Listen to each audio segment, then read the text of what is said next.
5ই August 2024 ছাত্র জনতার গণ অভ্যুত্থান বাংলাদেশের স্বাধীনতার ইতিহাসে একটি মাইলফলক। দেশের জনগণ সবচেয়ে বেশি নির্যাতনের শিকার হয়েছে অত্যাচারী শেখ হাসিনা সরকারের দীর্ঘ অপশাসন আমলে।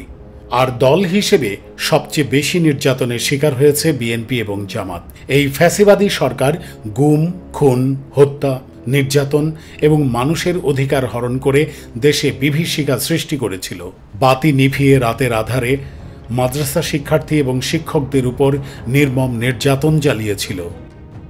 দেশের সেনাবাহিনীর জেনারেল, উচ্চশিক্ষিত, অ্যাডভোকেট, ব্যারিস্টার সহ হাজার হাজার মেধাবী নাগরিককে তারা গুম করে আয়নাঘরে বন্দি রেখেছিল। ট্রাইব্যুনালের মাধ্যমে জুডিশিয়াল কিলিং করেছে। মানুষ তার মৌলিক অধিকার হারিয়েছিল। বিচার ব্যবস্থা, শিক্ষা প্রতিষ্ঠান এবং দেশের সংস্কৃতিকেও তারা ধ্বংস করে।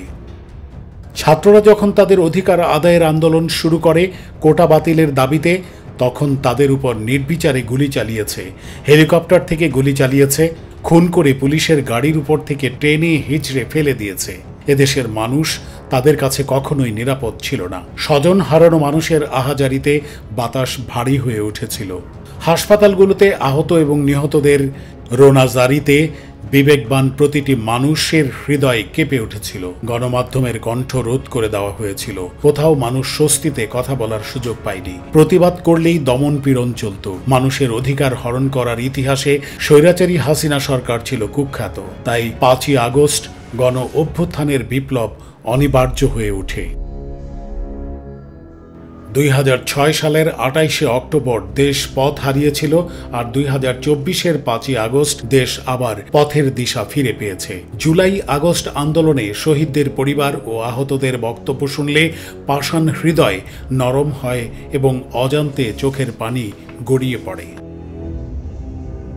ফ্যাসিস্টরা বিদায় হয়েছে, এখন তাদের বিচার নিশ্চিত করার পালা। 28শে অক্টোবরের নৃশংস হত্যাকাণ্ড ছিল আওয়ামী লীগের ফ্যাসিবাদ প্রতিষ্ঠার প্রথম মহড়া। দ্বিতীয়ত, তারা 111-এর ফখরুদ্দিন মঈনুদ্দিন সরকারের সাথে আঁতাত করে ক্ষমতায় গিয়ে পিলখানা হত্যাকাণ্ড দিয়ে গণহত্যা শুরু করে।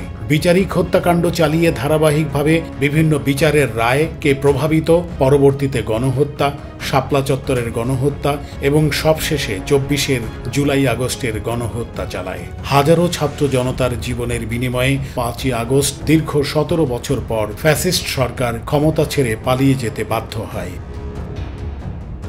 এই গণ অভ্যুত্থানের কৃতিত্ব কোনো রাজনৈতিক দলের নয়, এই কৃতিত্ব ছাত্র জনতার। শেখ হাসিনা অহংকার করে বলেছিলেন তিনি কখনো পালিয়ে যান না, কিন্তু যান বাঁচানোর জন্য তিনি চোরের মতো পালিয়ে যান।